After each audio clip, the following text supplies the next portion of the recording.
Hello everyone, আসসালামু আলাইকুম। আশা করি সবাই ভালো আছেন, আমরা অনেক ভালো আছি। তো আজকে ফুল ফ্যামিলি নিয়ে চলে যাচ্ছি আমরা দোহার। প্রায় 2 বছর পর আমি আমার শ্বশুরবাড়ি যাব।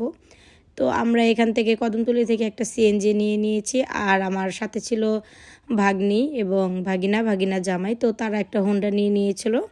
তো একটা হোন্ডায় ওরা দুজন বসেছিল, আর আমরা বাচ্চা কাচ্চা নিয়ে সিএনজিতে বসেছিলাম। তারপর আমরা সিএনজিতে করে দোহার যাচ্ছি। তো এখানে তুলসীখালী ব্রিজে আমরা একটু থেমেছিলাম একটু ফটোশ্যুট করার জন্য। তারপর কিছুক্ষণ ঘুরে আমরা আবার রওনা দিয়ে দিলাম। যেহেতু আমার শ্বশুরবাড়ি এলাকায় আমার যাওয়া হয় না, সেনার আব্বু যখন বাংলাদেশে আসে তখনই একটু যাওয়া হয়, তাছাড়া 2 বছর পর পর আমাদের একা একা যাওয়া সম্ভব হয় না। সেজন্য আজকে আমরা সবাই মিলে চলে যাচ্ছি সিনহার দাদাবাড়ি। বাচ্চারা খুবই মিস করে তাদের দাদাবাড়িতে, যেহেতু গ্রামের পরিবেশ অনেকটাই মনোরম হয়। তো ওরা অনেক আনন্দ করে যে আমরা দাদাবাড়ি যাব। আসলে সময় আর সুযোগ হয়ে ওঠে না, এজন্য প্রায় সময় আমরা যেতে পারি না। তো দেখতে দেখতে আমরা চলে আসলাম। তারপর আমার শ্বশুরবাড়িতে এসে আমরা কিছুক্ষণ রেস্ট নিয়ে চলে আসলাম চাচা শ্বশুরের বাসায়। তো আজকে আমার ননদ আমাদেরকে দাওয়াত দিয়েছিল, তো এখানে আমরা সবাই খাওয়া দাওয়া করব। তারপরে এই তো বিকেলবেলা একটু পদ্মার পাড়ে চলে আসলাম, যেহেতু পদ্মার পাড়েই বাড়ি, আর এখানে যদি ঘুরতে না আসি তাহলে তো হয় না। তো সবাই মিলে আমরা পদ্মার পাড়ে ঘুরতে চলে আসলাম। তো যেহেতু অনেক গরম ছিল, তো আমরা বেশিক্ষণ এখানে স্টে করতে পারিনি, বাতাস একদমই ছিল না। তো আমাদের প্ল্যান ছিল পদ্মার পাড়ে আরও কিছুক্ষণ থাকার বা আরও এই সাইডে আরও ঘোরার জন্য। তো গরমের জন্য আমরা এই সুযোগটা করতে পারিনি, যেহেতু প্রচণ্ড গরম ছিল সেদিন। তো এই গরমের জন্য আমরা আর ওই দিকে যেতে পারিনি। তো এখানে একটা রিসর্ট ছিল, সেখানেও আমাদের যাওয়ার কথা ছিল, কিন্তু আমরা যেতে পারিনি। তাই কিছুক্ষণ এখানে বসে থেকে সূর্যডোবা দেখে তারপর চলে আসলাম বাসায়।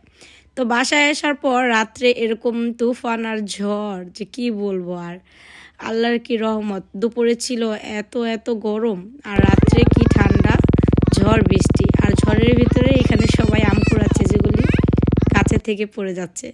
তো এই জিনিসটা গ্রামের বাড়িতে খুবই এনজয় করা হয়, যে বৃষ্টির দিনে গাছ থেকে আম নিচে পড়ে সেটা কুড়ানো। আসলে এই ফিলিংসটা একমাত্র গ্রামে আসলেই বোঝা যায়। এই যে দেখেন বাচ্চারাও খুব খুশি। তারপর পরের দিন সকালে আমরা চলে আসব ঢাকায়। তো সেজন্য আমার শ্বশুর কিছু ডাটা কেটে দিচ্ছিল যে তুমি এগুলি নিয়ে যেও, রান্না করো। তারপরে কি সিনহার পাপ্পাও নেমে গেল যে আমিও কিছু নিয়ে আসি।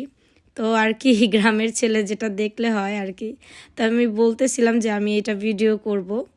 তো সে কিভাবে দেখেন এই ডাটাগুলো কেটে আমাদের জন্য নিয়ে আসতেছিল। আমি এগুলো ঢাকায় নিয়ে আসবো, এগুলো সুন্দর করে আমার শাশুড়ি আমাকে বেছে দিয়েছিল যে বাসায় যে এগুলি রান্না করবা। তো দিয়েছিল কাঁঠাল, পিঠা, মুরগি, হাঁস, তো অনেক কিছু দিয়েছিল আসলে। তো গ্রামে গেলে যেটা হয় আর কি, আমাদের এত এত কিছু দিয়েছিল যে আমরা এগুলি নিয়ে আসতে অনেক কষ্ট হয়েছিল। তারপর আমার শাশুড়ি আমাদের জন্য মোরগ রান্না করেছে, মোরগের মাংস। তারপর নিজের হাতের চিতই পিঠা বানিয়েছে। তো আমরা সকালে এটা দিয়েই সবাই নাস্তা করেছি।